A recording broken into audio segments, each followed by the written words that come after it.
works. It's full screen for all of you? Okay.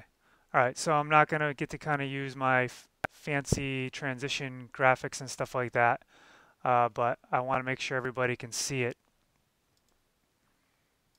So I'm going to get started now. So this webinar is for understanding, developing, and implementing an EPA-Tribal environmental plan. I'm Josh Simmons. I am a principal consultant, attorney, and collaborative strategist with Prosper Sustainably, and I'll share a little bit more about myself in a moment. So I do want to provide, just make sure everybody understands where this webinar came from. And hold on just a second while I get my notes up now that things are out of sort a little bit.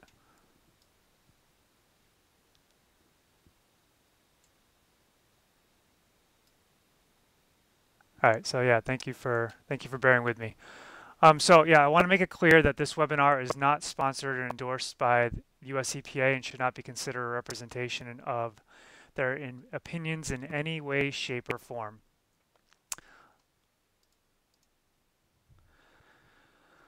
All right, so as I mentioned, my name is Josh Simmons, and I'm the founding president of Prosper Sustainably.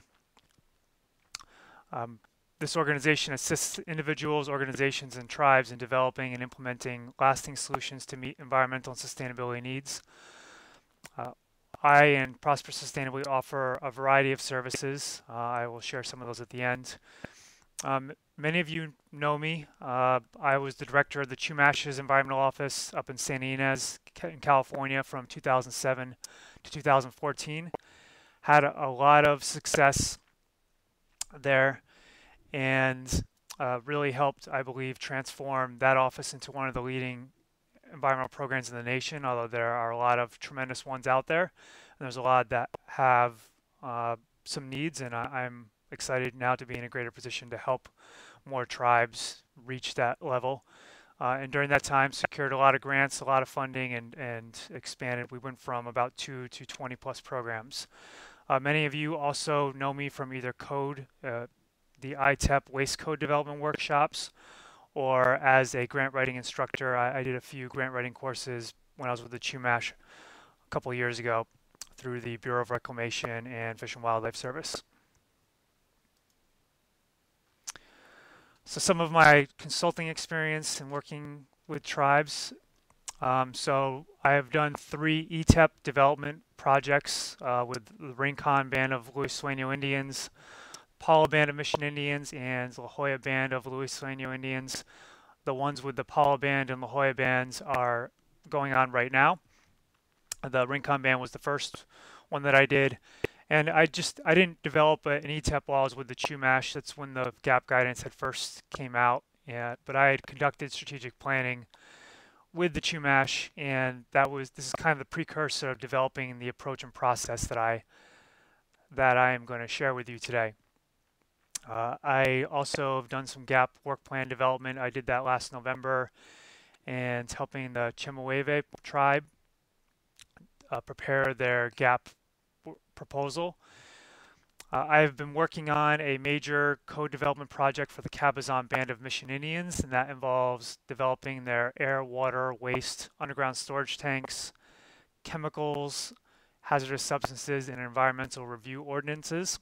So that's, as of right now, it's about a 100-page ordinance, but it's kind of chock full, a lot of substantive, really good information that tries to make it as efficient of approach as possible for tribes to manage these issues without trying to do too much or get bogged down into too many details or the weeds.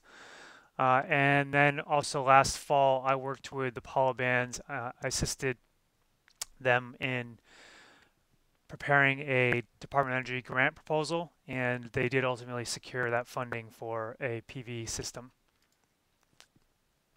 So I also want to share why I do what I do. And this is a mission statement that I've recently developed.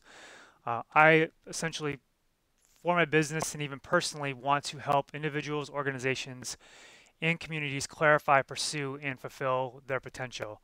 And so that is a little bit broader than just the environmental and sustainability context, but That's where my experience lies and my passion lies, although I hope and expect my career to even kind of go beyond that eventually, but I do want to always work in the environmental arena. So the objectives for this presentation, I'm going to first start off by introducing what exactly an ETEP is. So what is it? What is its purpose? What are its benefits?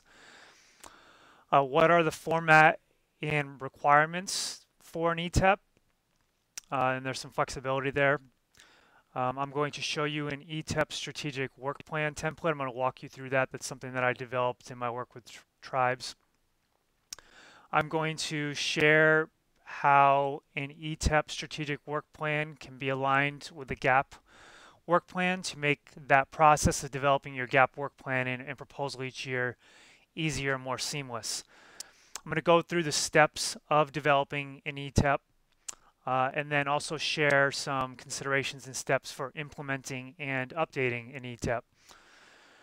I'm going to link an ETEP to a larger strategic planning process and show how that fits in and how the strategic planning process can complement the ETEP development. Finally, I'm going to describe how and if Prosper Sustainably can assist if you are seeking assistance or decide that you would like some assistance in developing an ETEP. And then at the very end, I will answer questions and hope that you'll complete a survey that should pop up. So when you're done with the webinar, if you can hit the exit rather than just closing the window, it should bring you to a webinar, or sorry, a survey. It's just a couple questions, and your feedback will just help me in doing what I'm doing better. So I'm asking that you type your questions in the chat area. So most of you have found it. It's in the bottom left of your screen, or it should be. And I'm going to answer those at the end of the presentation. I will sift through them if there are any. I'm also going to check it periodically. But really briefly, I want to check in, make sure everybody can see the screen okay, can hear me okay. Please just give me a response and make sure that in the chat window, just to make sure that you are all receiving this. I haven't seen a text message or chat message in a little while. So hopefully I see some pop up.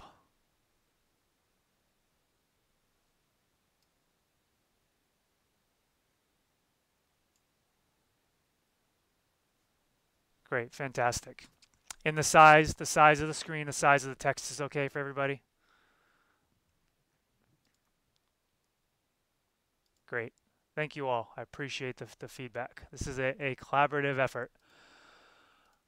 So I'm not going to get into this slide too much. Really, I want to put this up here for any GAP historians. This is ultimately the GAP legislation and text is where everything comes from. I don't think I see the bottom of the screen, and the ads are very annoying on the right, but okay. Yeah, I apologize. It's the only way I can kind of make this freely available to everybody is through this AnyMeeting application, which is ad-based. When you say you're missing the bottom of the screen, if you can see all the text, then that's essentially the main portion. If you can't see the text, then that would be a concern. So back to this slide. So if you want to kind of understand where ultimately the ETEP comes from and the origins of GAP and ETEP, then you can go back and look at this. These slides are going to be available on my website. I will share it with everybody. I'll send an email with the links, and you can come back and look at that.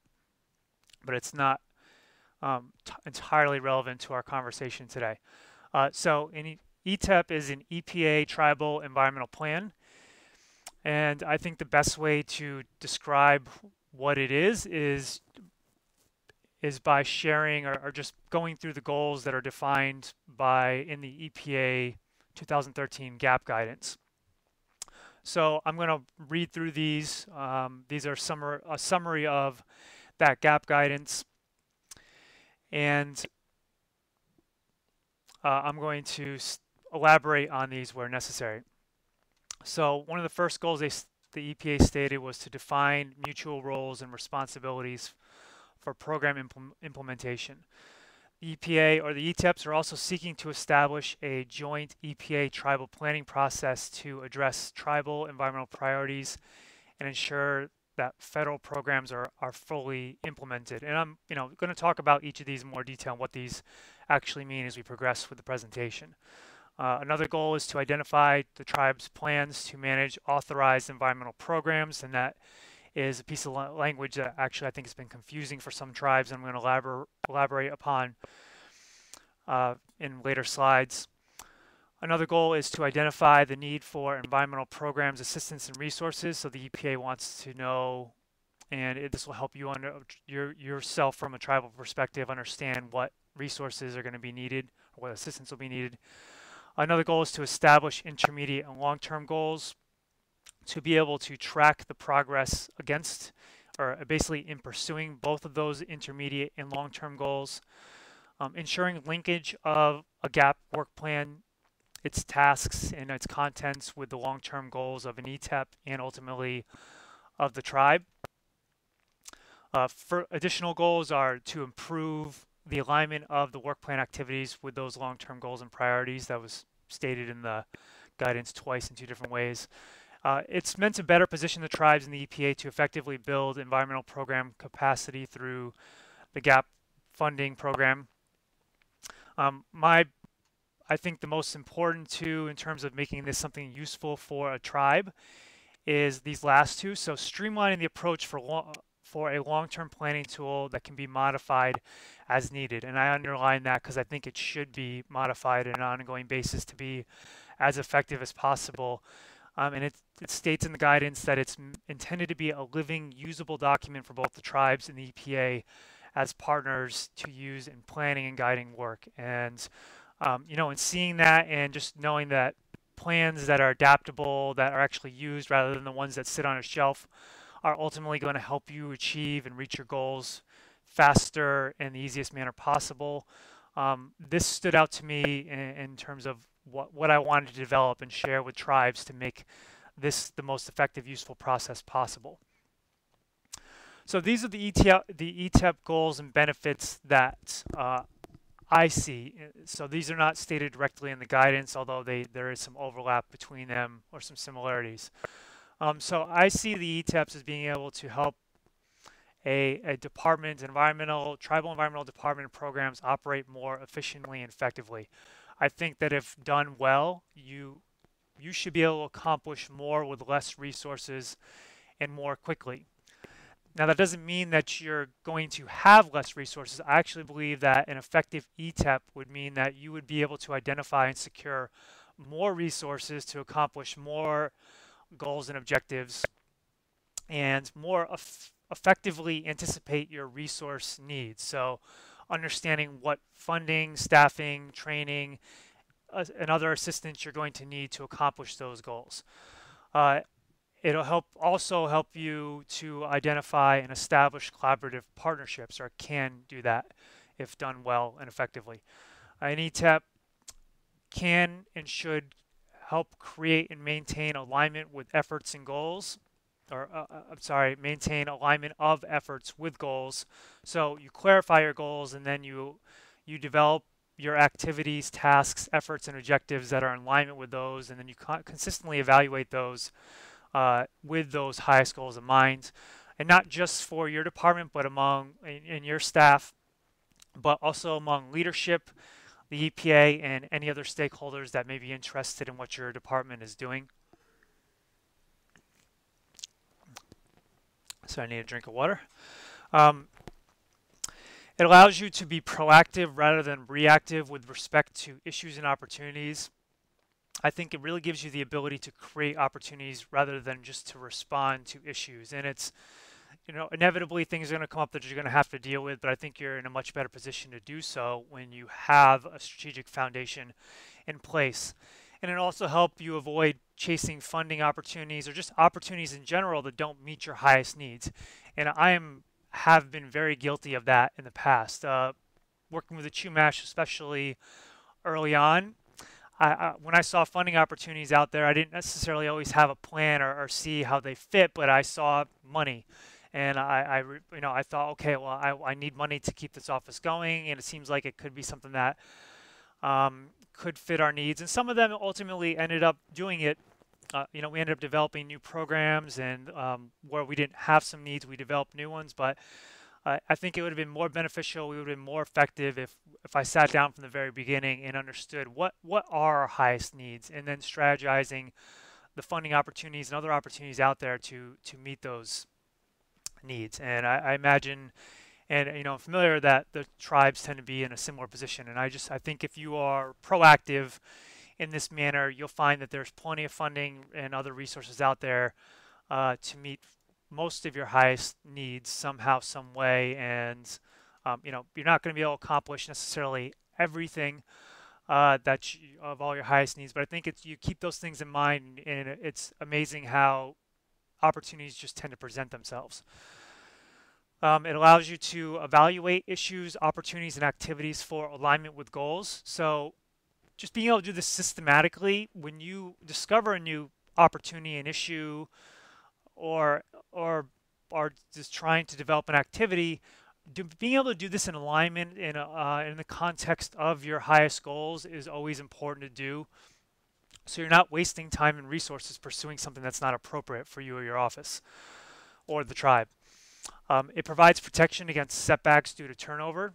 So I think an effective ETEP will help you retain staff because it'll make your organization, your tribe, your department a better place to work for and with.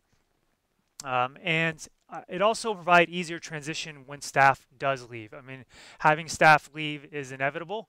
And if you have a plan, a comprehensive plan in place that shows where you are and where you're going, then it's going to be much easier to integrate new staff members and to not lose as much ground when they leave.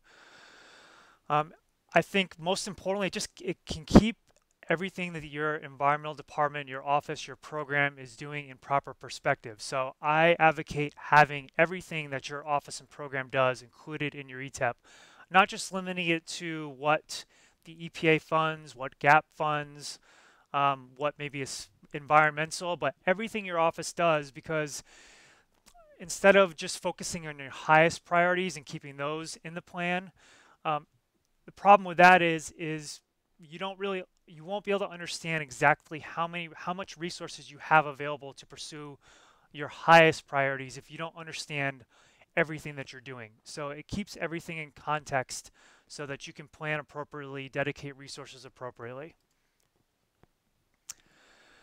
These are the ETEP requirements and format guidance from the 2013 GAP guidance. So I'm going to go through each one in kind of summary fashion right now and then go through them in detail.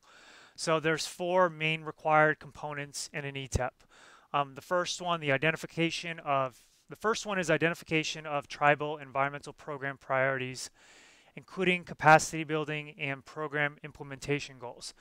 I underline this because this is where the bulk of your work is going to go. This is where most of the elements of the ETEP come into play, and it's really what guides you. The rest of them are either not as in-depth or involve the EPA and actually may require the EPA's lead. So the next one is identification of EPA program priorities and management requirements. This is ultimately what the EPA is deciding or trying to understand what they're trying to accomplish.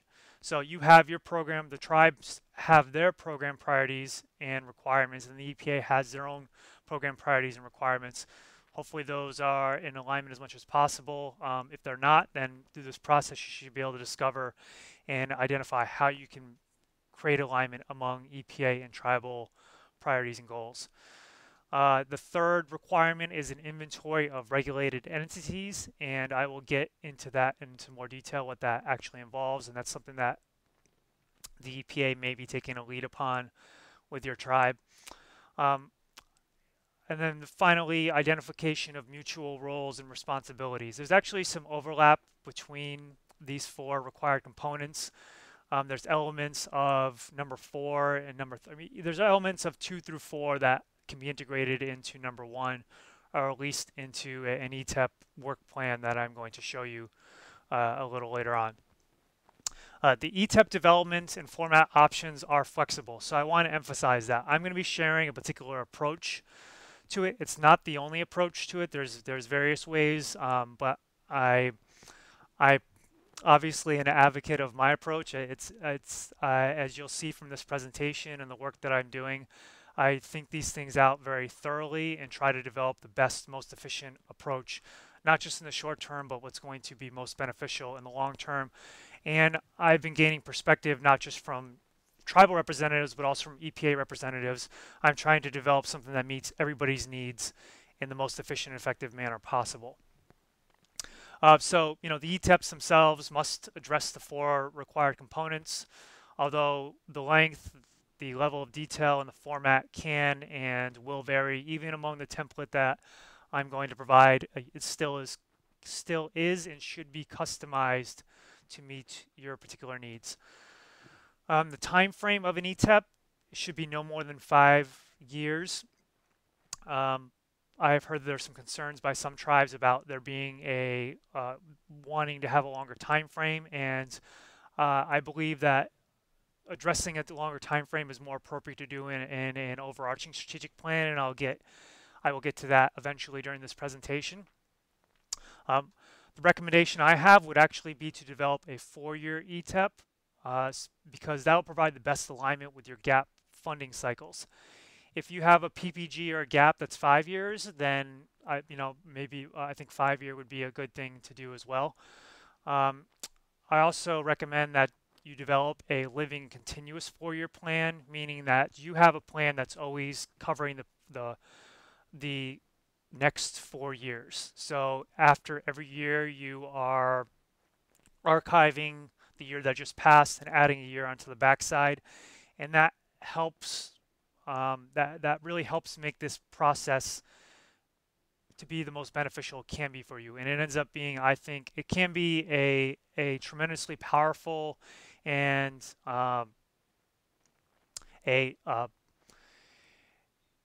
effective yet manageable, that's the word I was looking for, a manageable process for you that's not overwhelming or burdensome. And I'll go into more of those benefits later on. And also there's the requirement that the EPA ETEPs be jointly reviewed at least annually and updated as needed, and this is supposed to be done by the tribe and the EPA. From the tribal perspective, you're the only one, you are in control of your ability to review it yourself. I would say you do your own review of the ETEP annually, and in addition to that, you review it with the EPA after you do your own review. The EPA, they're spread thin just like tribes are, and they, sometimes their ability to jointly review something or get feedback to you can be delayed, so you don't want to have to wait upon them to have this be a powerful, effective tool and to continue to be able to move forward. Okay, so diving now into the first major component, the tribal programs and priorities. So the main elements that are required in this are a short description of the priority. So my recommendation here, and so I try to distinguish or just call out certain things using the red text. My recommendation here is to use your program areas as your priority. So instead of just coming up with a series of priorities that you think are the most important for you, I actually think that it would be more effective for your department to have, every program relative, regardless of its priority relative to another program, is still something that should be accounted for in operating your office. So I think that, and then you'll have specific priorities under those, which I think can be developed more as objectives and milestones or fleshed out in terms of the program goals themselves. So that's the next one is a statement or the element that the tribe's long-term environmental program goals should be incorporated. And this is something that you are familiar with, at least these elements you're familiar with because you're kind of developing them already when you develop your GAP work plans. And you may be developing them in other work plans as well, especially the EPA ones where they ask for your long-term outcomes. I think your long-term outcomes is the same thing as your long-term environmental program goals. You may want to put some additional thought into them, more thought than you put into doing your gap work plan. If you're like me, I, sometimes in the past want to get my gap work plan done, so I put in the work plan what I think is going to, the EPA wants to see, where with the ETEP, I would do a better job of making sure it's what I want to see, what I think the tribe wants to see, what my staff wants to see, and other stakeholders want to see. So this long-term program goal will address or support the priority or that priority program area. And again, that's just a recommendation. You can still go with having those, breaking it down by priorities rather than program areas. It's just my recommendation. The third element required is their intermediate program development milestones, and I put / objectives because I really think that that's what they are. It's the objectives. So, goals are your long-term, what you want to accomplish eventually. Some of them you may never accomplish. A goal as an environmentalist might be to improve, enhance the environment, and that's a goal that's possibly never going to end, or at least in our lifetime, is an ongoing thing. An objective is more time-based. In this context, it would be the time-based of the ETEP. So the objective would be what is an intermediate step to achieving that goal. So as I mentioned, accomplished within the ETEP timeframe. The fourth element are the tribe's plans to manage authorized environmental programs. So I mentioned that this is something that has led to some confusion. And I'm going to talk a little bit about here, and then even talk a little bit about it on a later slide. This is the authority of the tribe to manage a delegated EPA regulatory program. An example, the most clear example of this would be treatment as a state authority. And that could be under Clean Air Act, Clean Water Act, CERCLA. But TAS is not the only authorities that a tribe can be delegated or can manage for an EPA regulatory program. And each authority must be officially delegated by the EPA. So the tribes have the ability to manage these things on their own, just not officially with the federal backing. So a tribe could, for instance, develop a solid waste code, and that code can be enforced according to tribal law. That code is not necessarily federally enforceable. In contrast, if a tribe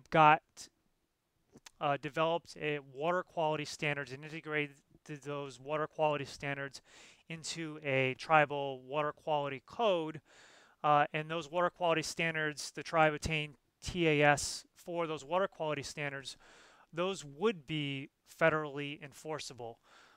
So that's where the authority to manage a delegated EPA regulatory program comes into play. That is applicable to the second example with the water, but not applicable to the first example with the waste.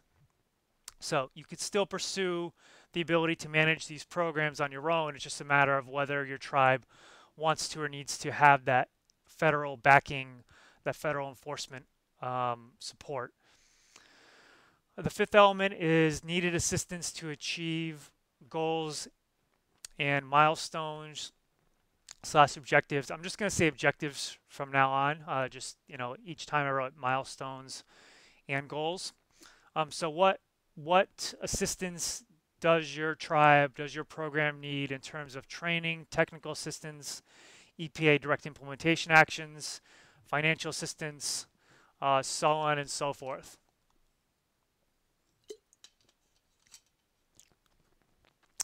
I have not seen any messages in a little while, so I'm assuming that everybody still can see and hear everything okay. Great, thank you. Okay, so the second major component is EPA program and priorities. This covers the federal statutory programs that are EPA's responsibility. And this stems to, so if a tribe has not assumed responsibility for a particular regulatory program, the EPA is supposed to still be responsible for it. The EPA's responsibilities go deeper and broader than that, but ultimately that's one of their primary focuses, especially with the ETEP. They want to define if the tribe is not taking on a particular regulatory authority under federal law, and there's a gap there that EPA is supposed to fill, they want to be aware of that. And they want to work with the tribes to identify where and how they can assist. So I have Nathan saying the bottom of the screen may be cut off. Can you see at least this right here, specific goal steps, the one I just highlighted, or at least see my cursor down at the bottom of the slide? Okay, so long as you can see that, then I know where to put this. And if I bring any other documents, I'll have them be within this particular window right here.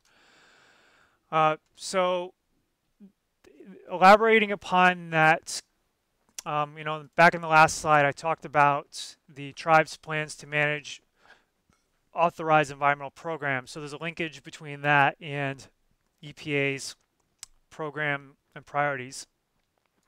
So the EPA wants to review and document the tribal status, intentions, and activities regarding their willingness, intentions, and abilities to assume those delegated responsibilities.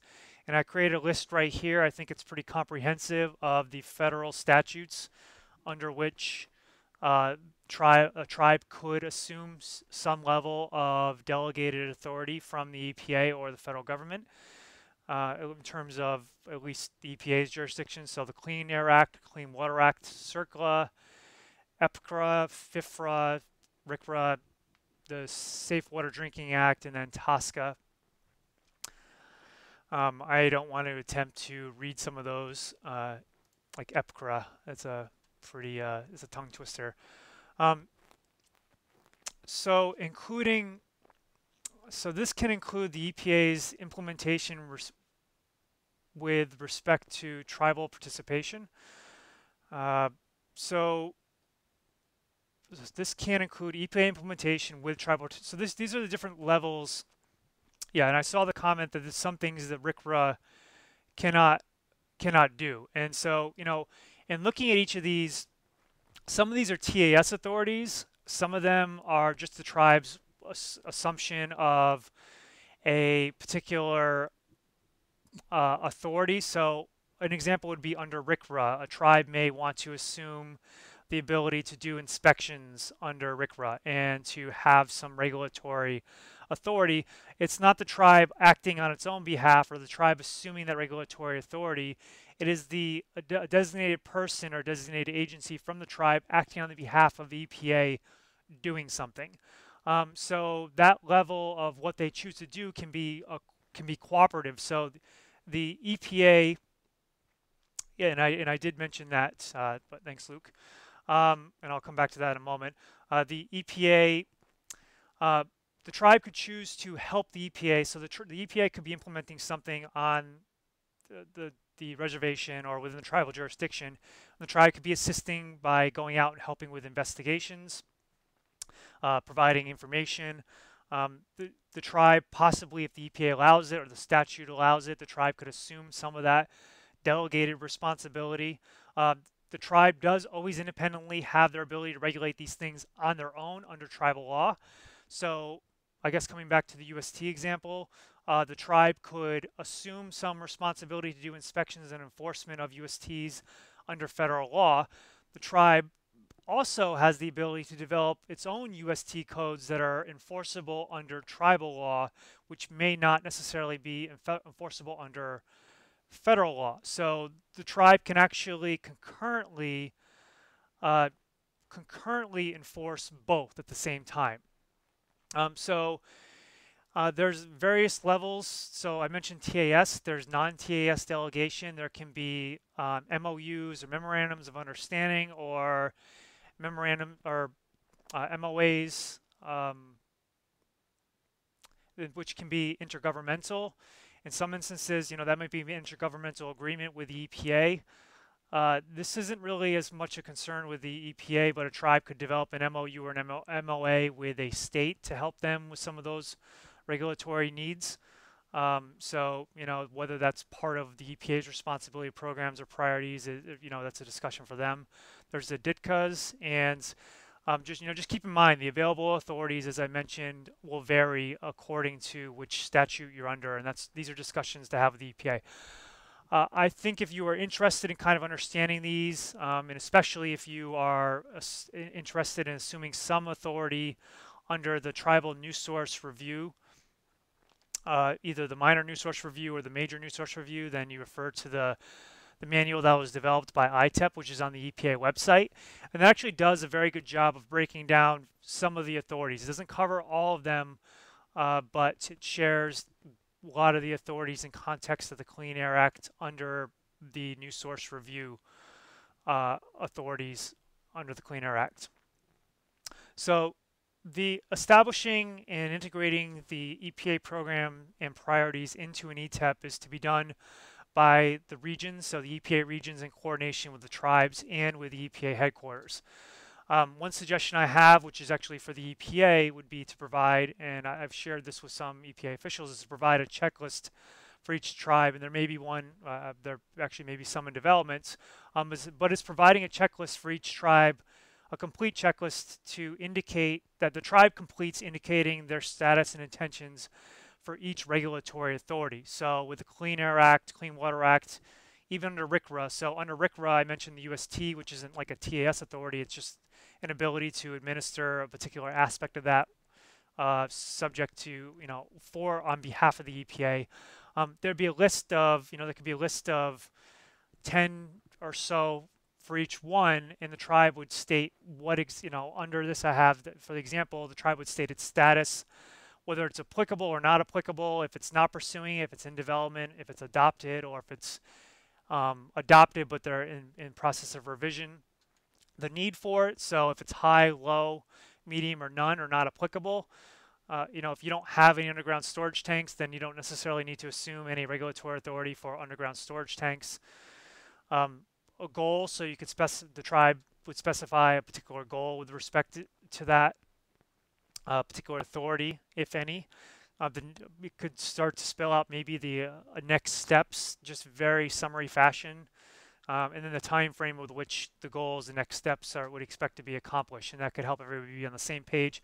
I think a checklist like that would just help tribes understand exactly what authorities they can assume, because I think that's unclear, and I couldn't look at each one of these statutes myself and know what a tribe could or could not assume without further research.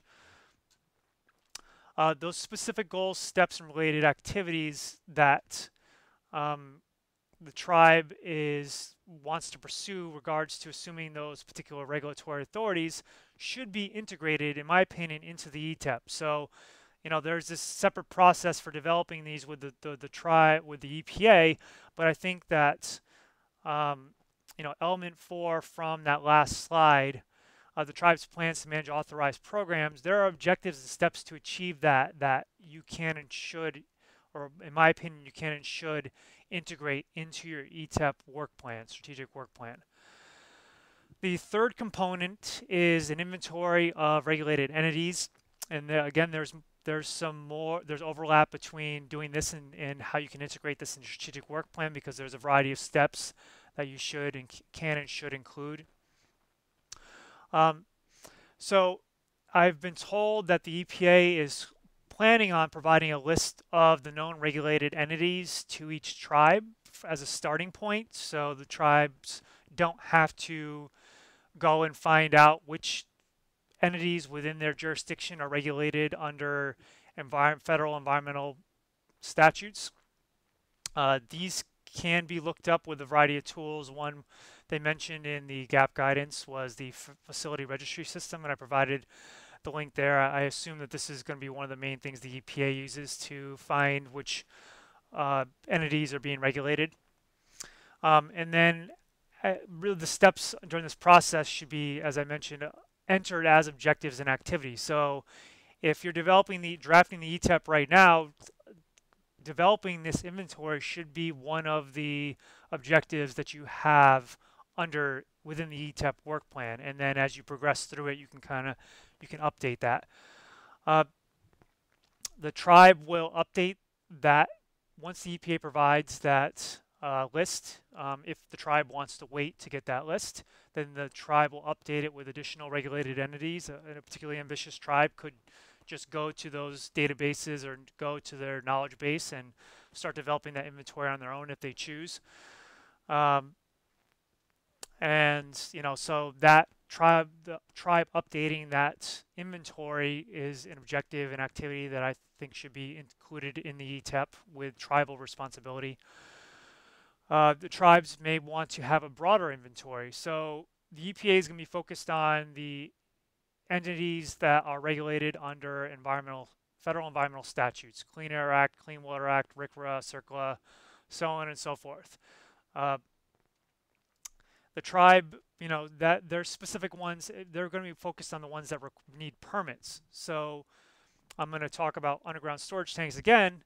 Underground storage tanks don't necessarily need permits under RCRA, but the tribe may want to have an inventory of underground storage tanks, or tribe may want to have an inventory of the septic systems.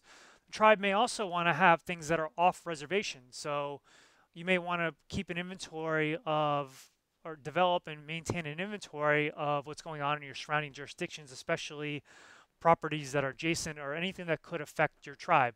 If you have TAS authority for water quality standards or ambient air quality standards, then you may want to be able to monitor what's going on with entities outside that are going to be pursuing permits for doing air emissions or water emissions, because they may impact your tribe, and you may want to exercise that authority to comment on those or be involved in that process of them acquiring those permits.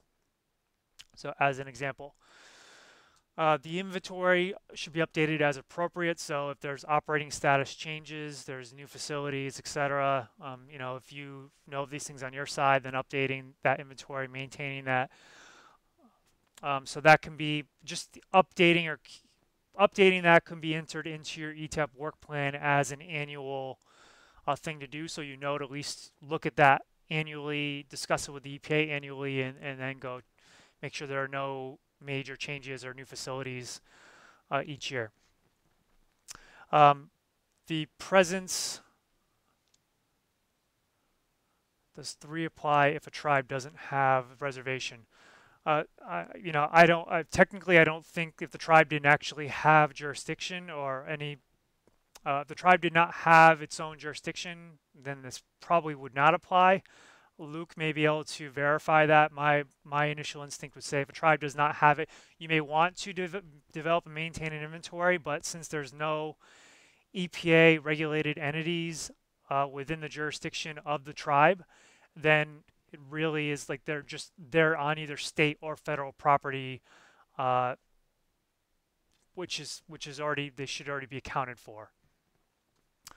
The presence of these regulated entities within tribal jurisdiction, if the tribe does have a reservation or other trust lands, determines which federal environmental statutes are applicable. So, going back to slide number 2, determining which regulated entities on there are going to determine which of these federal statutes right here are actually applicable you need to give attention to, or the EPA is going to need to give particular attention to.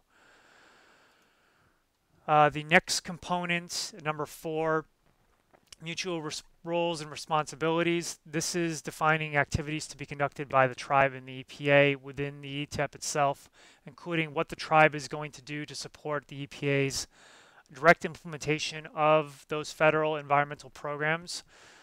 So it's really just kind of elaborating upon what we were talking about in the last 2 slides about the EPA's regulatory authority and what the tribe is going to be doing to meet those needs, what the EPA is going to be doing to support the tribe's program development and implementation needs, and then what tribes will do to either apply for program approval and or delegation, and that's that regulatory authority, and or build capacities to partner with the EPA to implement applicable federal programs. So that's all in the guidance. It's fairly straightforward. It's what we've been discussing. It's what I've been explaining. These things should be determined and discussed with the EPA and tribal staff. So just defining the roles within the ETEP. And the ETEP or the GAP guidance also requires that a tribe include the environmental program capacity indicators to be established. So this is going back to the GAP guidance and going through those capacity indicators. And then also providing a general timeline for establishing each capacity indicator. So I'm going to show you, a good way to do that. And, there isn't going to be, for every tribal goal and objective, there isn't going to be a GAP capacity indicator. But when there are, you want to be able to identify those, and that will help you in developing your GAP work plans. So my additional note was to include a role for each objectives / milestone / activity in the ETEP strategic work plan, and I will show you how to do that. There's the main 4 components, but there's also some additional ETEP requirements that are just embedded within the guidance. And some of these are a little bit of an overlap with what I said, but I think it's important to notice these and call these out because I think the EPA is ultimately going to require these. So the completion dates for the tribal and EPA activities need to be included to allow the EPA and the tribe to measure progress and performance.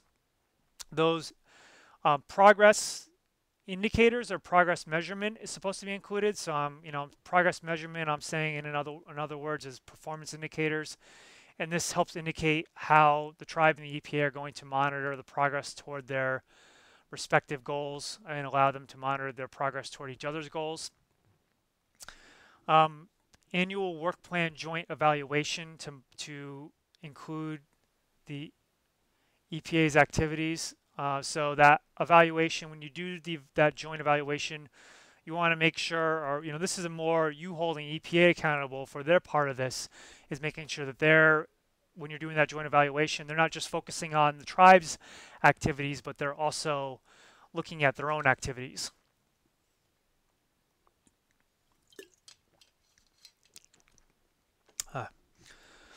Alignment of the GAP work plans with the ETEP program priorities and those mutual roles and responsibilities. I'm going to show how you can do that seamlessly later on in the webinar. So I already showed part of their goals is just a living document to be actively used by the tribe and the EPA, and I just kind of want to put this here for extra emphasis and revising and changing revising your ETEP as conditions change. But I think we're really revising it at regular intervals. And then one last requirement I want to point out is just the support of senior officials of the tribe and the EPA. And those, that's senior officials of the tribe is verbatim from the GAP guidance. But, for your own sake, you want to make sure you have support within the tribe itself to achieve the goals of the ETEP. So here's a summary. I want to provide you with a summary of the ETEP components and provide a suggested approach. I'm going to walk you through the summary and then show you a template that I have developed for an ETEP strategic work plan. So I think this just kind of simplifies all the requirements I just talked about. This just kind of simplifies and summarizes them. So a strategic work plan. So I recommend approaching this through a strategic work plan spreadsheet, which I think is a way to develop a truly living document rather than in a Word document or static document. The approach to the worksheet, the Excel worksheet, could be adopted or adapted to a Word document, but I think won't be as usable and flexible if it was done that way. So there's the priority program areas, and those should include all current and proposed program areas. So you want to make sure you're covering all of your department's program areas, including the ones that are not covered by the EPA and including the ones that are not environmental. So if your tribe does cultural resources related stuff, if it does historic preservation, if it does emergency planning that goes beyond environmental disasters, it's really important for you to understand everything your program or your department is doing to understand how much resources and time and that you can dedicate toward everything. And it just puts everything in context. So a description of each program area, the long-term program goals by program area, and this could be 1 to 3 or 4 goals per program area. The intermediate milestones / objectives / activities by program area. So under each program area, you're going to have a couple goals, and then you're going to have a list of milestones and objectives. I recommend listing these by year, and then you repeat for the ongoing objectives that you have. So if you have ongoing water quality monitoring, that's something that you want. You're going to have to dedicate resources to that. You want to keep that in proper context. I think that for each year you want to put that in for each year. So you'll put one particular objective that's ongoing for each year that you're doing it. You'll have to make a decision about whether you want to do it for over a calendar year or a fiscal year. You want to use what makes sense to you. If your program is run under entirely EPA grants, you don't have any tribal funding, any tribal budget, and all of your EPA grants are done on the federal fiscal year starting October 1st and ending on September 30th, you may want to do the time frame based on fiscal years or federal fiscal years. If you have a series of grants that are all over the place, or your tribe, if you have tribal funds or tribal objectives and programs that are funded annually, then you may want to do it just on a straight up calendar year basis. Or you could adjust it wherever you see meets your needs best. And you want to include, so under each intermediate objective, including the responsibilities, so having it show whether it's a tribe or EPA's responsibility.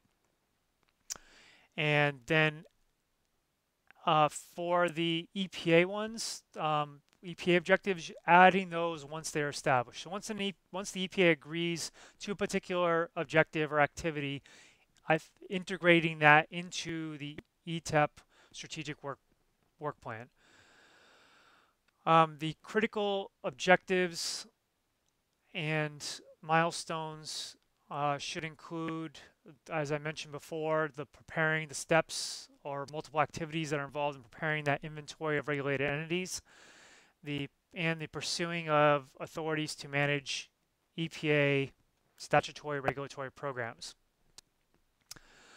Also including performance indicators per milestone or objective.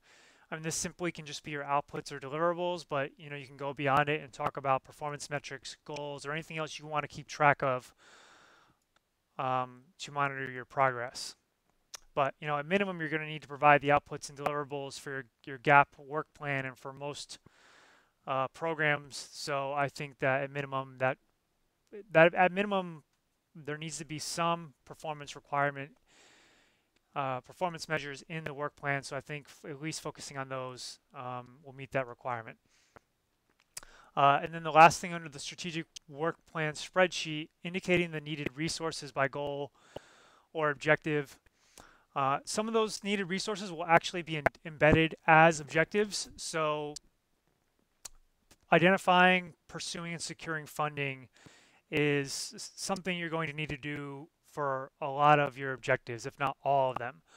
I like to put that in as a specific objective. So if you have an objective to develop an integrated solid waste management plan in 2017, I would recommend putting in identify, pursue, and secure funding for developing an integrated waste management plan in 2016, a year ahead of time. So that's the way of integrating those resources. If you need to do training to develop an integrated waste management plan, then you may pursue that training, integrate an objective to pursue that training either in the year you're developing it or the prior year, and even putting in that you're going to pursue funding to get that training as well. So there's the main spreadsheet, and then there's separate from the spreadsheet are the inventory of regulated entities that you'll develop with the EPA, and that status of federal. You may also have a separate checklist that indicates the status of federal environmental statutory programs. In other words, the tribe's plans to assume those federal regulatory authorities. As I mentioned, that checklist format is optional and still needs to be addressed and developed by the EPA. I suppose a particularly ambitious tribe could develop it on their own. I have not developed one myself, but if I ever do, I will definitely share that. So as I mentioned, like developing an ETEP can make developing or preparing your GAP work plans each fiscal year easier. So here is how I see the GAP work plan aligning with an ETEP strategic work plan. And you know what, before I do that, let me walk you through the template of a sample ETEP.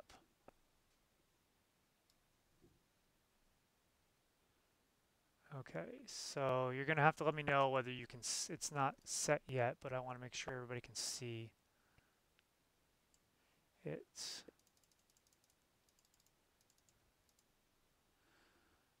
Okay, so can everybody see pretty much the full spreadsheet, at least the major components of it, even the tabs down in the bottom? So there's a table of contents. And is that a good size? Does it need to be no tabs, somebody said? Down to line 23, okay. Okay, and then is that, so everybody can see it now probably? I got it down to line 23. And it's probably, since your screens are all probably blowing this up, it should be a good size for you. So this is the strategic, or the ETEP worksheet template that I have developed and am continuing to modify, and it's just really, it's something that can and should be customized for every single tribe. And I want to, clarify again that this is not something required by the EPA. This is just my attempt at maximizing the ETEP process. So I guess somebody can only see down to 21. Let me see if I can raise it a little bit more. So at least you can see, part of the tabs. All right, so this is meeting all of those components in various ways. So I'm going to walk through each component. I like to provide a table of contents, so if you're at the very beginning, you can kind of just click to each particular component. This is a bare bones template. I have not fleshed it out except for climate change, and I mean, it really can be pretty involved. But the great thing about this is once you develop it the first time, and then if you do a good job developing this, and then you integrate the systems to keep it updated, it really can streamline your whole entire program. And I'll talk about more of the benefits once I'm done going through it, but I think it'll be hopefully obvious to a lot of you as we do it together. So, clicking over to climate change. Let's see, how far right can I go? So how far right can everybody see? Is there any gap or space to the right side? So my cutoff, can you see the goals? On the actual, let's see, there's year, there's intermediate. Under the blue bar, it goes down to additional performance indicators and goals. And then there's, there's area, you should be able to see an A, so indicators, goals. Can you see that full, but you can't see beyond the indicators and goals, is that correct? Okay, good. All right, so you should be able to see, so I just clicked on, so this is the, coming back to this real quick, I'll switch back and forth to these requirements. Let's see. Okay, so here's your priority program area. This right here is your priority program area. And then the next thing is the description of the priority program area. The description, I think, can and should be brief. You can see the full description up here in the Excel entry box. You can't see it in the spreadsheet itself because it's it goes beyond the side of it. And then below that, you have your long-term goals. That can be, anywhere. I think you should have at least 2 goals. It could be 3 to 4 to 5 if you have more goals. But those are general goals for the program area that apply to all the intermediate objectives and milestones that you'll develop. Okay, so here are the intermediate objectives and milestones. And as I mentioned, this may embed the need for resources. This may embed your pursuit of EPA regulatory authorities. It may embed the steps needed to pursue or to develop an inventory. This is what I do is I separate these by year, and I end up doing a separate year for each one. I developed it, so some of the things may not seem obvious as why I developed it in this manner, but not only it's good to have a spreadsheet, but you can run reports on these things if you have every column, every line have particular information. So having every single year, every single objective have a year listed next to it separately allows you to run a report across all of your programs for, let's say, 2015. You need the latest version of Excel 2013 to run a pivot table that incorporates data from multiple tabs, but you can run a pivot table within, if you have an earlier version, you can run a pivot table that just helps you summarize or get the particular information from one tab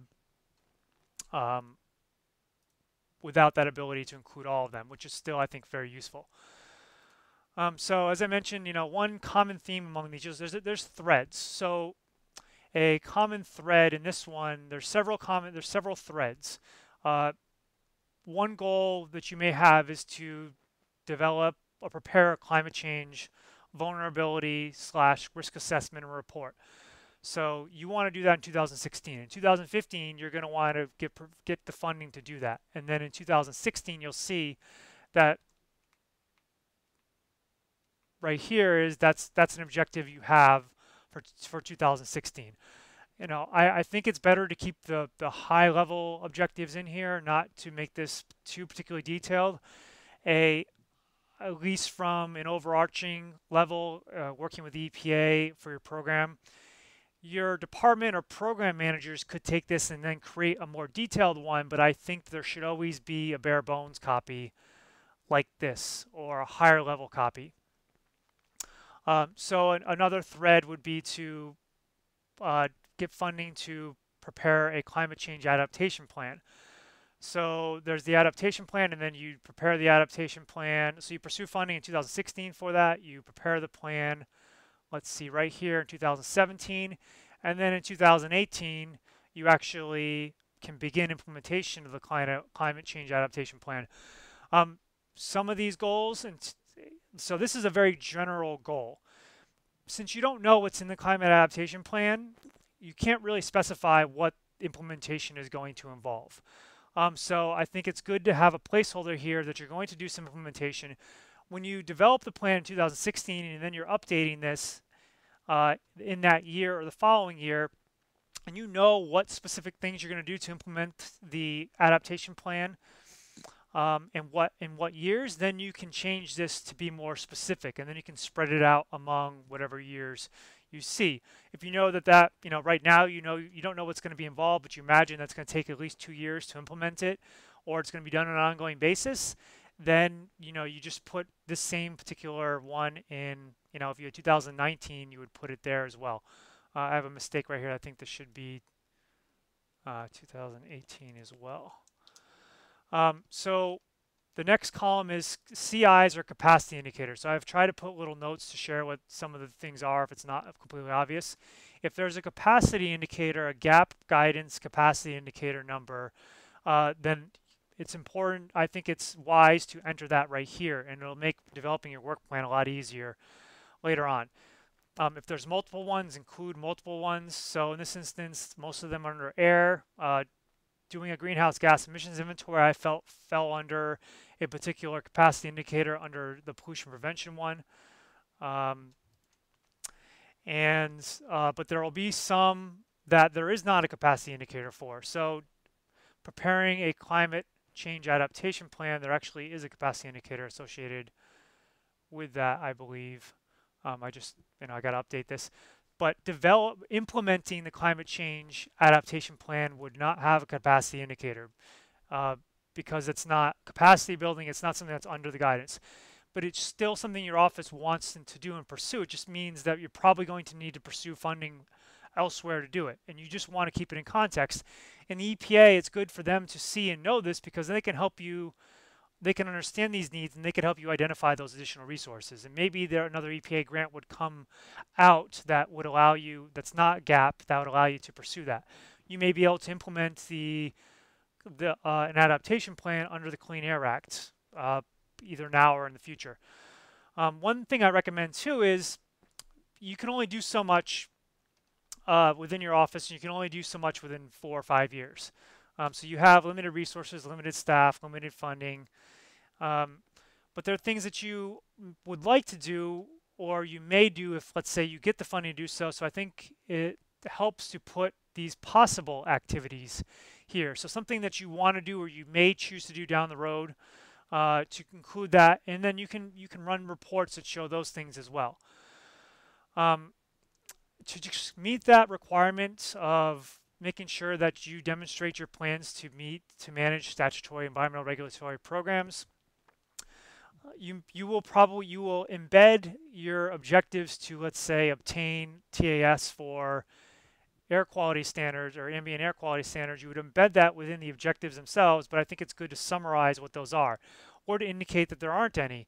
So if the EPA looks through your work plan and doesn't see any, does not see any objectives for assuming regulatory, environmental statutory regulatory responsibilities, that's a mouthful, then they may just wonder whether it was an oversight or what you're doing. So you can specify, it's not, in this case for a climate, under climate change, there's no regulatory authorities that I can see being applicable. It's not necessarily, or just not applicable to your situation.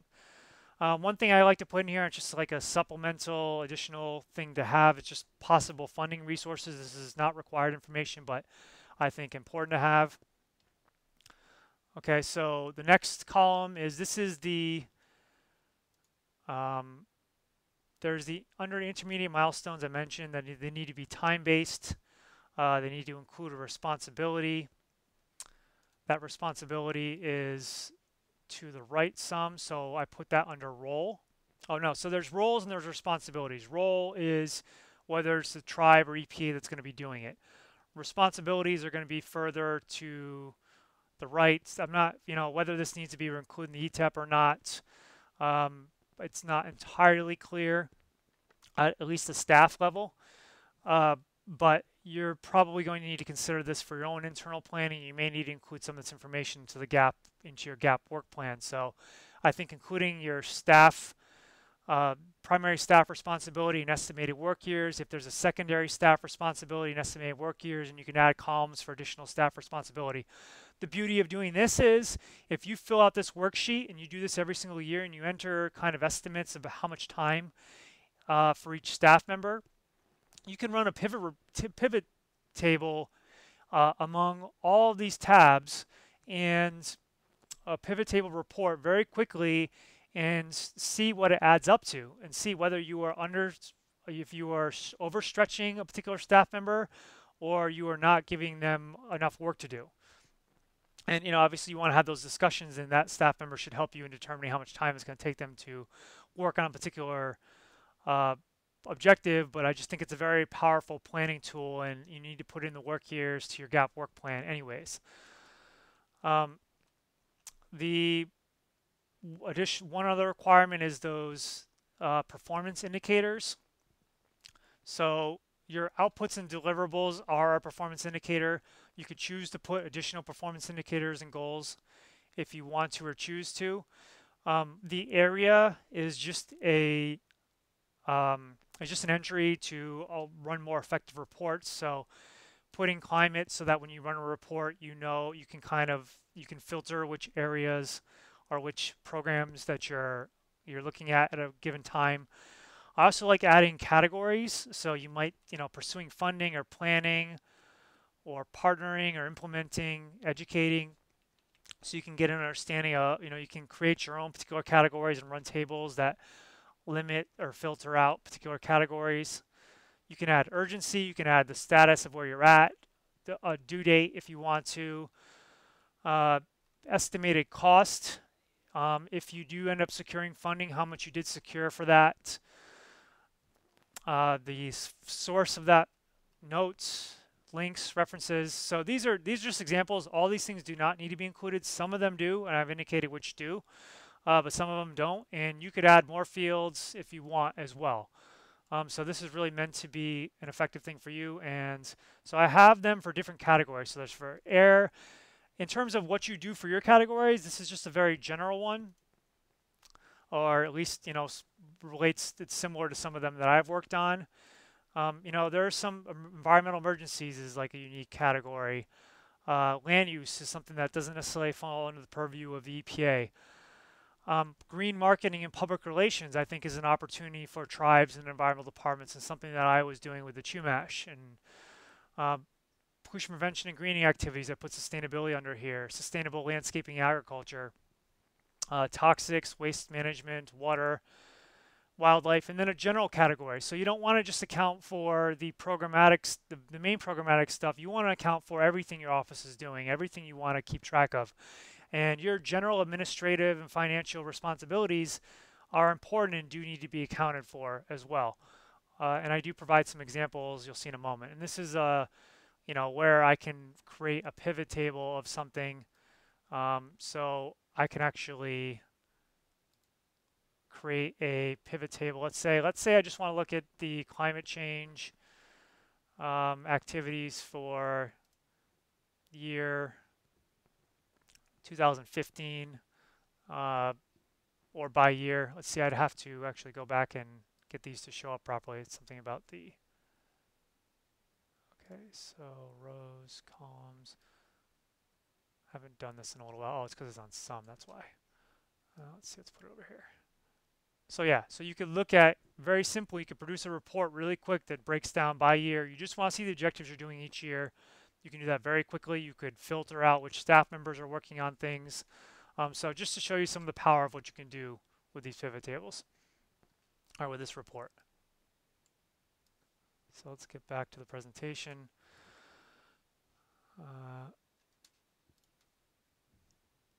Okay. So now, how does this align with your GAP work plan? The work plan element is, I think, in your GAP work plan is the same thing as an ETEP strategic work plan element. So you'll see that at the top of a sample work plan or in your GAP guidance. Since I'm starting to run a little low on time, I'm not going to go into these in too much detail. But if you go into your GAP work plan, you can compare what's in your GAP work plan and what is in a strategic work plan, and essentially how you're creating this information ahead of time. So if you're doing a 4-year strategic work plan, you essentially are also creating a 4-year GAP work plan, but you have the ability to update and modify and adjust the ETEP a lot more easily and proactively than you can the work plan. So when it gets to the point where you're developing that GAP work plan, it's already kind of been thoroughly thought out, vetted, and you can more easily just kind of cut and paste things. The priority program names can be changed to match those work plan components if you want. In fact, your process of developing the ETEP can start, part of the process can be, or should be, going back to your GAP work plans and identifying those kind of priority programs. And you can have those perfectly aligned. Your long-term outcomes equal your long-term goals. Your intermediate outcomes in the GAP work plan equal your intermediate objectives in the ETEP.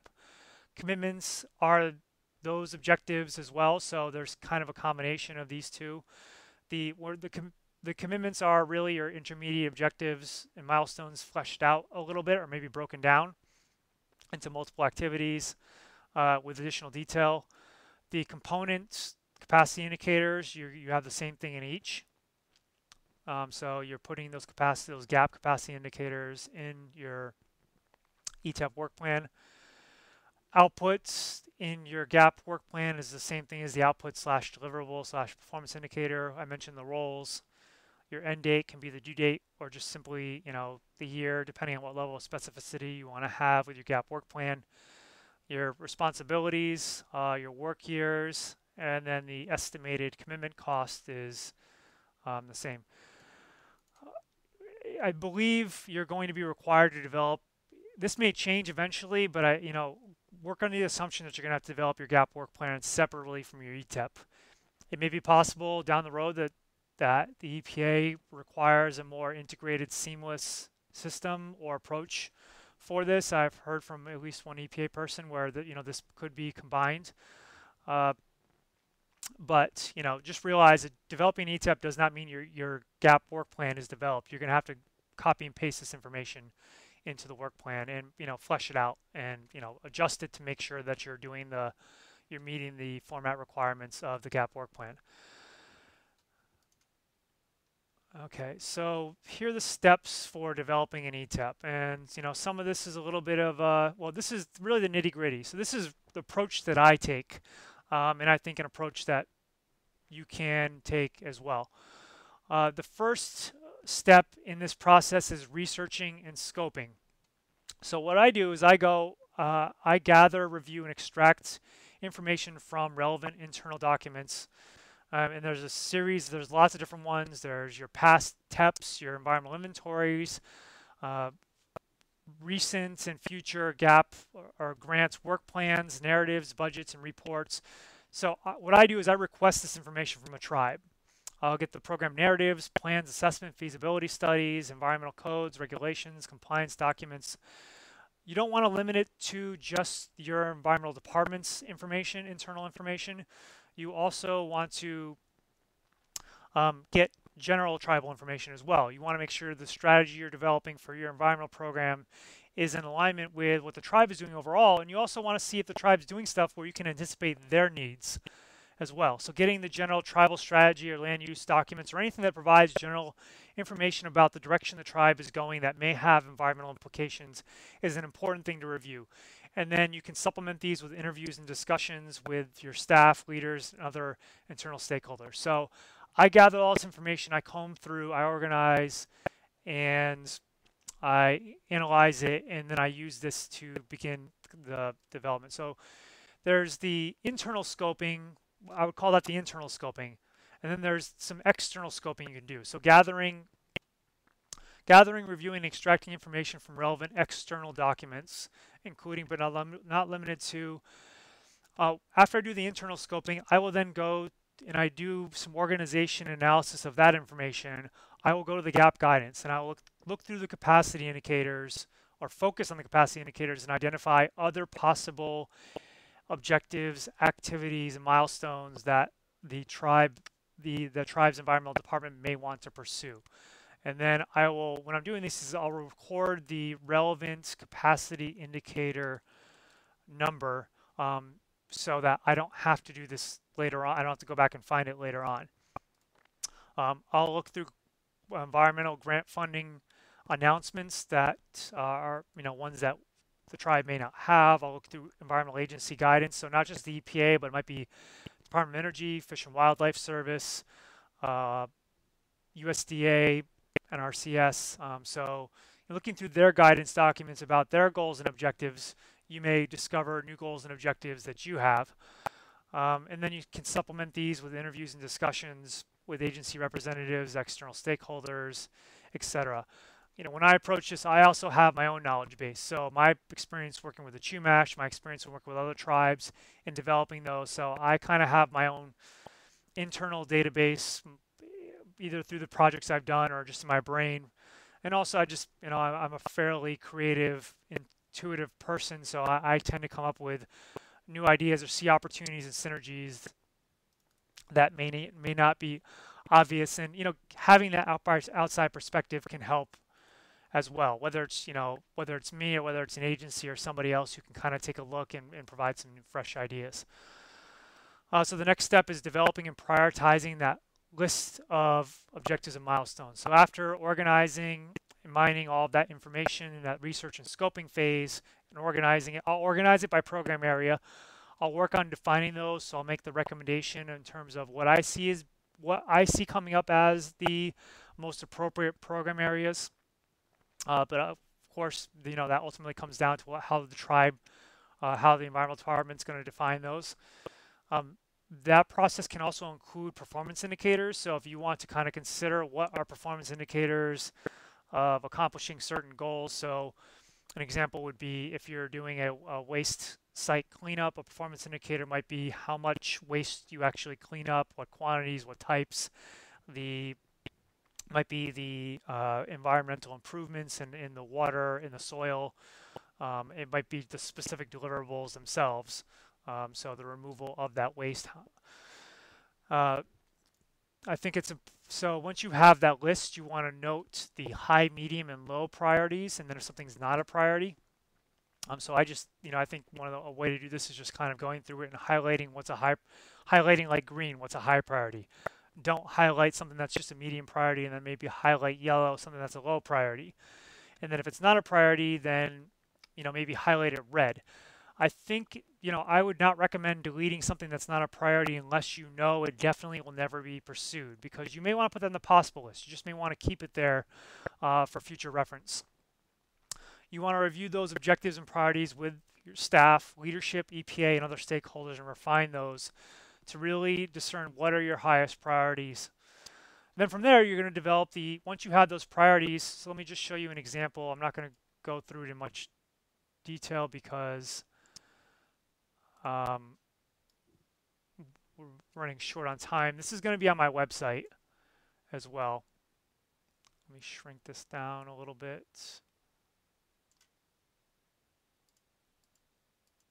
So this is an outline, a sample. I have my own kind of way of going mining and researching and stuff like that and organizing that.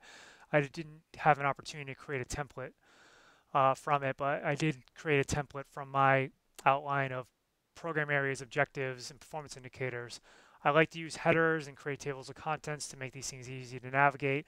And this actually went beyond what I put in that sample ETEP and put different categories of things that you may have or you may want to consider. So one example would be pest management. You may want to have like I think putting enforcement and compliance under the particular media it's relevant to, like water, waste, or air, makes the most sense. But you may want to have a more general enforcement category, and then always you want to have a general administrative and financial category. Point out a few things real quick. When I do this, even though for most of these I don't actually include the capacity indicator, I just showed an example of, I have air quality. So that's the program area. You may want to enter the goals. I didn't put them here. I think you can do that later on. Here's the objectives and milestones. If you want to add performance indicators, I didn't include performance indicators in this template document. But I did provide examples of objectives and milestones underneath each area. And this is an instance where I associate it with a particular capacity indicator. Doing this now will save you time and effort later on. You can just easily enter this into a spreadsheet rather than going back and looking at the gap guidance again. So this will be available to you as a sample and as a template for you to use. When it's posted on my website, I'll let you know. Okay, so next you have that. You'll have the objectives and milestones, that list set up, and then you're going to take that and you're going to start entering it into the strategic work plan. And this is, you're going to insert the program areas, description, long-term goals. You may not have defined those things yet, so you may have to take some time defining, developing that one sentence or long-term goals. Lost connection. This is going to be posted later. Yes, this is going to be posted. I'm recording all of this, and the video. This is going to be posted online.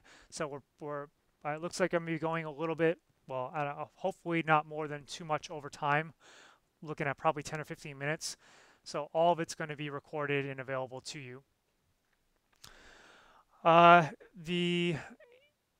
So you're going to insert those information. You may need to define those. You may want to work. So I mentioned referring back to your grant work plans to get some of this information, the program areas, description, and long-term goals.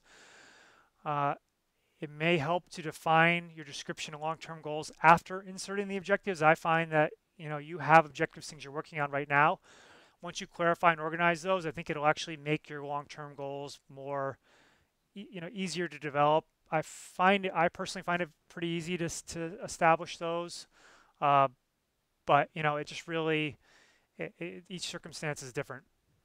Then from there, inserting, or you may choose to do the second. You may first start inserting and organizing your objectives and milestones by year. So doing this for up to 5 years, I've been recommended 4 years, including the capacity indicators for the objectives that you want to pursue that but don't currently fit within the ETEP's time frame. Inserting those at the bottom with possible instead of a specific year. So you at least keep those on your radar. And then including resource needs as specific objectives and milestones or under the possible funding sources I mentioned. And then when the EPA does tell you and agree upon to specific objectives and milestones that they're going to do, then incorporating those into the work plan.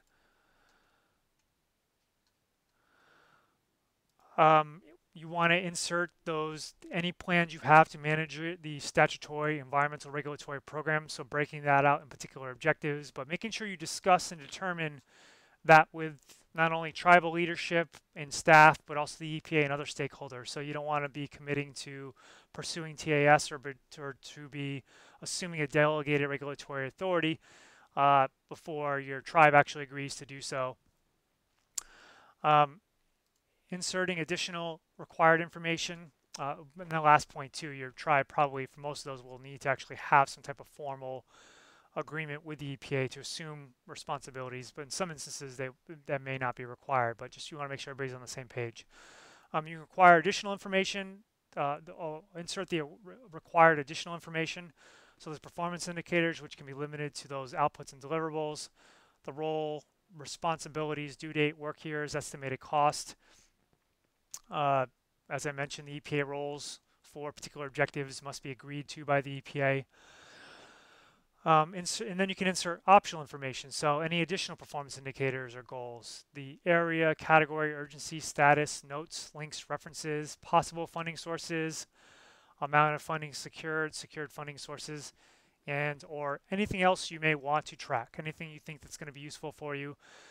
But you want to make this thing workable for you. So, what's going to be realistic? What are you going to be able to track? And you can change it over time. You can be over ambitious in the beginning, and then you find that you only end up tracking kind of the bare minimum. I think just keeping track of the objectives and the required information will be incredibly powerful and enough. If you have the ability to easily manage the other information and integrate it and find ways to make it useful where you're not duplicating effort, then that's, you integrate those. But you try it out. If it doesn't work, then you don't have to continue doing it. After you develop the spreadsheet, then you can prepare that inventory of regulated entities, and that will be developed with probably your GAP project officer or other EPA representative. And then preparing the status of the environmental. So this is an optional thing, or it's not optional in terms of meeting this requirement, but in terms of a checklist, there may be what you may work on a checklist with the EPA. For the status of the federal environmental regulatory programs, at least the tribe's ability, willingness, or intention in terms of assuming those responsibilities. But that does need to be discussed with the tribal leaders and EPA and others. But that is optional. Or you may just choose to address that within the strategic work plan itself. So I do think that this is covered to the minimum requirement within the spreadsheet, and you do not necessarily need to do a separate checklist.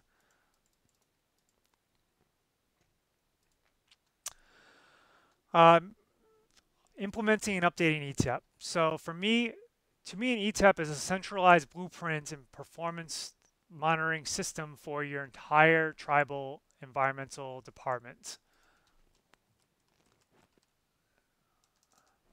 So sorry to do a little wordsmithing as I'm doing this. Oops, well, that didn't work out so well. So your ETEP can be utilized to develop grant and program work plans, especially for your GAP and PPG work plan, but really doesn't have to be an EPA one, doesn't even have to be an environmental one. I think it's important to regularly review it and implement it. For program managers, specialists, technicians, and people working on the ground and stuff, I think reviewing it and working off of it at least monthly, if not using it as just your main work plan, it helps keep track of what needs to be done and ensures continuous. Okay, so yeah, so for these staff, I think working on it monthly, it'll help those staff members keep track of what needs to be done and ensure continuous progress. At the director or manager or EPA level, or just overall program or departmental management, this allows progress, challenges, and opportunities to be. I'm sorry, I think these were sub-bullets of this. So for program managers, this allows to keep track of what can be done. It allows the program managers to keep track of progress, challenges, opportunities, and concerns, and communicate those to managers and the EPA as they arise. The program managers can also utilize them for progress reporting, especially if those performance indicators are updated regularly. This means that progress reporting can actually be done more quickly and efficiently. I think that for environmental, I think they should also be reviewed and updated annually. So I think that doing this should be the main function of the environmental program director, manager, or whoever oversees the department. I think it's an extremely powerful tool to perform essential oversight responsibilities. So this is helping the director do what the director does, or the manager or the supervisor or whoever has that overarching responsibility. It keeps all those goals, objectives, and programs in alignment and moving forward. So I recommend updating one program area at a time and rotating throughout the year. So this is an ongoing process which will help you keep on track with everything. For example, if you have 6 total program areas, I would recommend reviewing and updating one program area every 2 months. If you have 12, then you do one a month and you just keep rotating. Climate change would be one of them. The general administrative would be another. You may find that you're updating other ones as you're doing it as needed, but you have one major focus area. So you're focusing on water in January, you're focusing on air in February, you're focusing on waste in March. And then you rotate like that throughout the year, and you're updating each one. So you're going to, during each year, you're going to add a year on the back end of it. So for a 4-year plan, let's say you have a 4-year plan for this year right now, and this is 2016 or 2016 is about to start, you archive 2015 and then you add 2019 on the back end.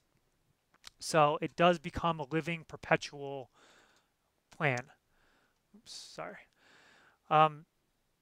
Your ETEP, I think, can be used very well as a communication tool. So you can communicate what your department's doing, where you're going, what resources you need between staff, other departments, agencies, partners, and other stakeholders. It helps you share a clear and organized yet adaptable strategy that can gain the support that you need. So communicating this to partners lets them know what you need very clearly, and they can help you achieve those goals. I think internally it helps. If you go to other departments where there's overlap and you share this plan with them, most of the departments you talk to are not going to have a strategic plan. And if you offer to allow them to have input into your plan during the development and while you're updating it, you're going to empower them as well. They're going to be invested in your plan, in your activities. They're going to want to see the success for it. They're going to see it as a tool to achieve their goals. So I think when you do that, when you present it to other departments, stakeholders, especially internally, present the plan as a draft, because that can be changed. It really is always supposed to be a draft. It's a living plan. And I think that if it's presented in that manner, it can generate greater stakeholder investment and support. If it's seen as a fixed thing, as it's seen as just your goals, then you may get more resistance to it.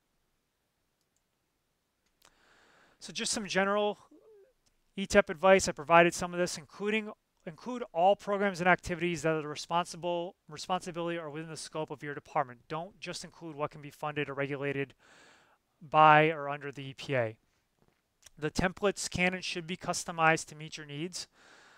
Their recommendations, all of this, a lot of it's recommendations, at least, my templates are recommendations. The templates and recommendations shared during the presentation, I should stick to the script sometimes, are not the only way to develop an ETEP. So there's other ways to do it, and they should be customized if you do choose to. So this is just a little quote from the EPA. Specific format and approach to developing ETEPs may vary from tribe to tribe and region to region. Maximum flexibility is provided as to how ETEPs are developed.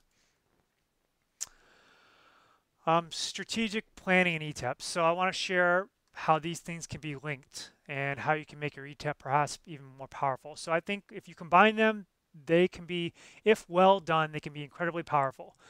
I've seen and heard of lots of strategic planning efforts out there that are a waste of time. They end up spinning their wheels, they end up sitting on a shelf, and they're just not done. They're not done thoroughly, they're not done well. My approach isn't the only way to do it well, but if you do take the time to come up with an effective approach and you stick to it, I think you're going to find that you have done, it's going to be the most powerful tool and approach you develop for your office. It's going to help you do things more efficiently, effectively. So ETEPs can be more effective, most effective when done as part of an overarching strategic plan or strategic planning process. The basic components of a strategic plan are your establishing and defining and clarifying your mission, vision, and values. Usually involve conducting both an internal and an external SWOT analysis, so looking at your strengths, weaknesses, opportunities, and threats. Looking at your overall departmental goals. So in the ETEP, you are more looking at your program area goals. This is establishing those overarching goals. And then there's really refining those priority program areas and goals, which are part of that strategic work plan. And the objectives and critical performance indicators are also part of that strategic work plan. So in doing a normal strategic planning process for an organization, for a tribe, if I didn't have a TEP or an ETEP as a particular objective, I would actually include an ETEP process into it. It's these two components right here. So for me, an ETEP is a strategic work plan. It's the nitty-gritty of how you accomplish your highest goals. Oops. Let's see. So strategic planning benefits. Strategic plans allow you, and that process allows you to discern your department's highest goals and values. And it's important to look back at these on a periodic basis. You're welcome, Linda. Understand the departments. You want to just understand your department's why, what, and how. It provides overall guidance and alignment for your office, for your programs, your staff, your activities, really anything that you do. It also provides that overall guidance and alignment for developing and implementing your ETEP. It helps you identify and improve your departmental culture, which I think is not tribal culture, but your departmental culture. So what are your common practices? What is your culture? What are your highest values? As the individual staff members working in the department, what inspires you to do the work that you do, and how can you integrate that into your work more? It can uncover and break through departmental challenges. The scope of it can go beyond 5 years. An ETEP is rightfully limited to 4 or 5 year time frame. If you start getting beyond a 4 to 5 year time frame at the level of detail that you have with an ETEP, then it just starts to be more abstract. It really is not. It's not really helping you. But your strategic plan can and should. Well, your strategic plan can and should go beyond 5 years. So it can be looking 10 years out. It can be looking at 15 years out. It can. The scope of that is not as limited. It doesn't need to be. It takes less effort to develop than an ETEP. At least the ETEP portion of it. As I mentioned, there's part of developing a strategic plan involves an ETEP. But if you separated the non-strategic work plan elements, the doing mission, vision, values, SWOT analysis, your overarching goals, is not nearly as much time as developing the ETEP. You're welcome, man. And then it really helps you, and then you have to review and revise it less frequently. So it's something that you should look at least once a year. But I think that you don't really need to overhaul it or go in depth or do like a full analysis maybe every 3 to 5 years. So you can kind of tweak it, but it's really going to not take a whole lot of time. And it really effectively communicates your department's why, what, and how to others and to yourselves. I mean, internally. You want your staff to understand it and to be involved in reshaping it as it needs to be reshaped. Both of these are meant to be reshaped as conditions changed. So how can I help beyond what I've already done? And I want to put this out here. I want everybody to be able to do a better job. I can only help so many people. I'm one person. I do work with others from time to time, but if all the tribes wanted me to help them develop their ETEPs, that would be physically impossible for me to do. But I do have availability and can help. So, what are the steps and stages, and what in particular can Prosper do? So, researching and drafting, and how can it be broken up depending on the availability, your available resources. Researching and developing that draft list of objectives and milestones is something that Prosper can do. So I can organize and by recommended program priorities. So doing all that research and organizing that information and distilling it also can include developing draft performance indicators, program goals, and etc. If you don't want that level of assistance, if you wouldn't want me drafting it, then I could review what you did, provided ideas and feedback. I mean, funding may be a limitation as well. Preparing the draft ETEP strategy work plan, that would include what's, that initial drafting of those objectives and milestones, and then inserting those into the ETEP. An alternative to that would be to review your ETEP and provide you ideas and feedback, and which would not necessarily mean that I would have to review your objectives and milestones. You may not even choose to do that as a precursor step. I just want to make a note too that on-site work may not be necessary, reducing costs. I mean, most of this stuff I've been able to do remotely. Sometimes can be helpful to do a site visit, but frankly, with all the documents, information I review, I have a very, very good understanding. I'm looking at documents, information, and sifting through and processing it, organizing it very quickly, and it's probably things that many people in the office either have never seen or might have forgotten about. Conducting a strategic planning process is another way Prosper could help. So could include an on-site strategic planning retreat, which I think is valuable to do, and I'm doing with 2 tribes, or going to be doing with 2 tribes. This can include the option number 1 and 2, so doing the ETEP portion of it. It doesn't necessarily have to.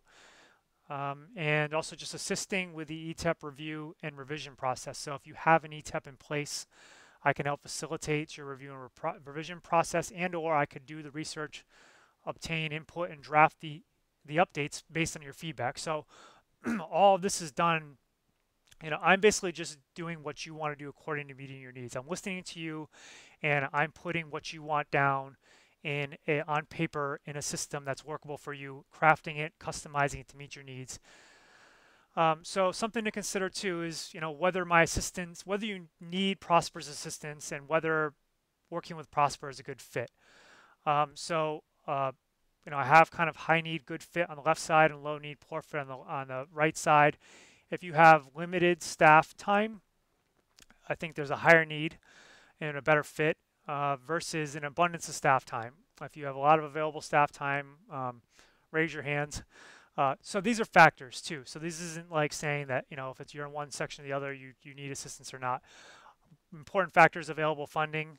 So you would need to have obviously some available funding to pursue this. If you don't have available funding, you can't find any way to obtain available funding for any outside assistance, or your funding needs to go to staff time. If you don't fund your staff, you have to let go of your staff.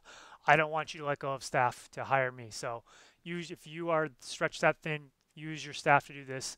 That'll mean you have more, you definitely will have a lot of ownership over this. If you see the ETEP as an opportunity to be more effective, I want to work with you. If you only want to check If you only want to check and your ETEP off your list of things to do, then I may not be as good of a fit. I'm passionate about this. I see it having tremendous power and effectiveness. Doesn't mean that I would approach it any differently, any less efficiently, but I want to work with people who understand and see the value in what I'm doing. It'll mean that you value what I'm doing for you more than you would otherwise. If you desire an outside perspective, then I certainly can provide that. If you're wary of an outside perspective, and there's a variety of reasons for this, good, bad, or indifferent, then that's a factor to consider. If you welcome assistance in completing the ETEP and/or strategic plan, then we could be a good situation. If you have a strong desire to complete the ETEP and/or strategic plan without assistance, then that would not be a good fit. So for me, it's not, it's more for you to evaluate and whether it's a good fit for you, and just being honest with yourself. For me, it's if you have gotten the information you feel like you need from this presentation and you think you can knock it out of the park, then you should. I think that, and you have the time and the ability to do so. In some instances, it really comes down to time. I've working with environmental programs that are highly capable and could do a lot of this on their own, do a very good job, but with everything else going on, it helps them to have somebody else taking upon this, so it's not taking away time and to help develop that system in a manner that hopefully will ultimately save them time in the long run. So if your department lacks applicable internal skills and experience, then that's where there might be a need and a good fit. If you possess the applicable internal skills and experience, it's something where there may be less need. If you see value in investing in strategy, that would be a better need and fit.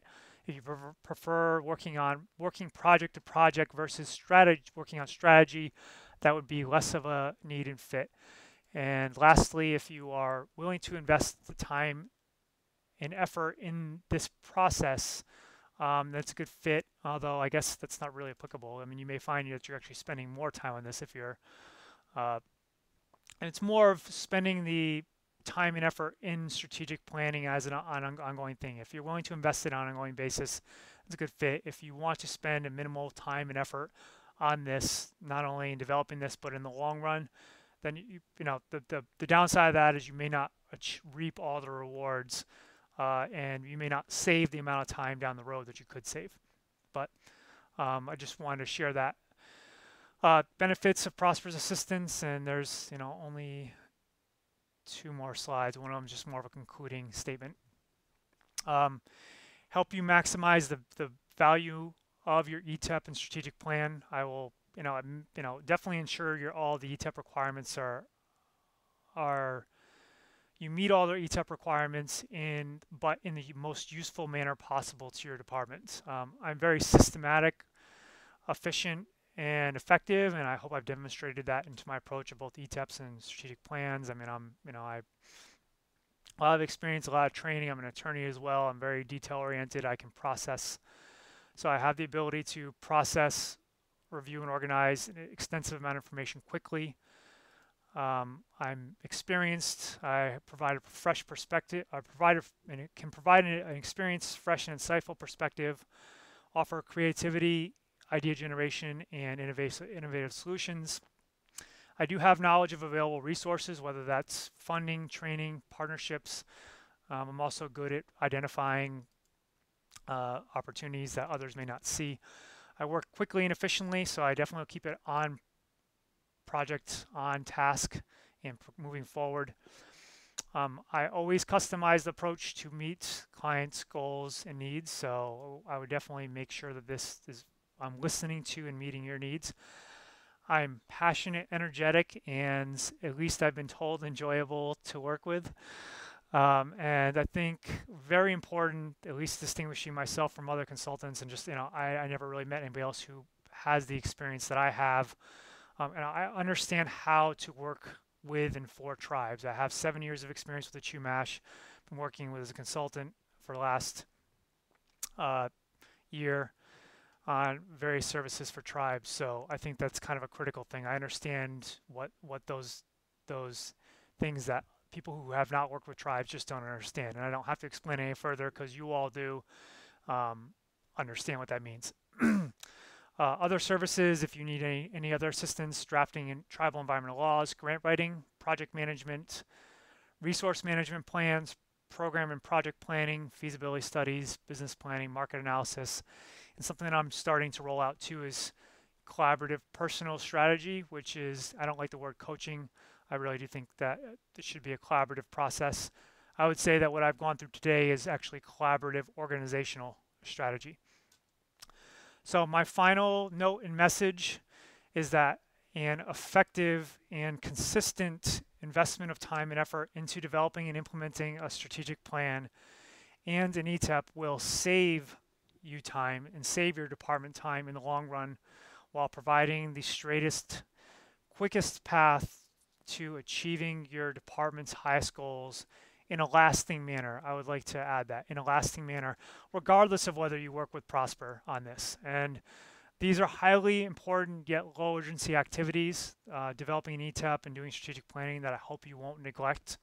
In my opinion, they are the most effective investment of time and effort you can make in your department and in your program. So thank you very much. I have not seen any questions, but if you have any, please enter them right now. If I don't see any in a moment, I'll end the presentation. I appreciate all of your time. I hope this has been helpful. I hope that I get to work with some of you. Feel free to send me an email or give me a call. And keep doing the great work that all of you are doing.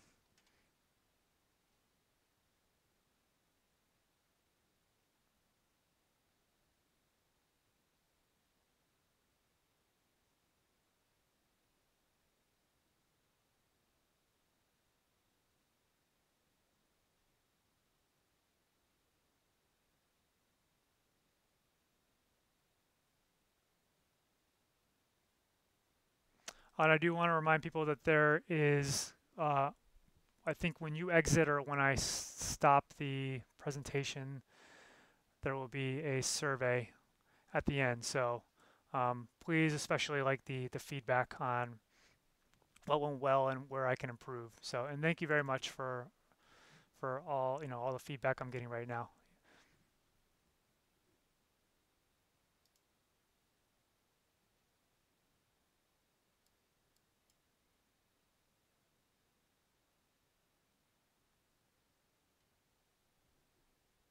The online meeting is ended, and you'll now be disconnected from the call. Goodbye.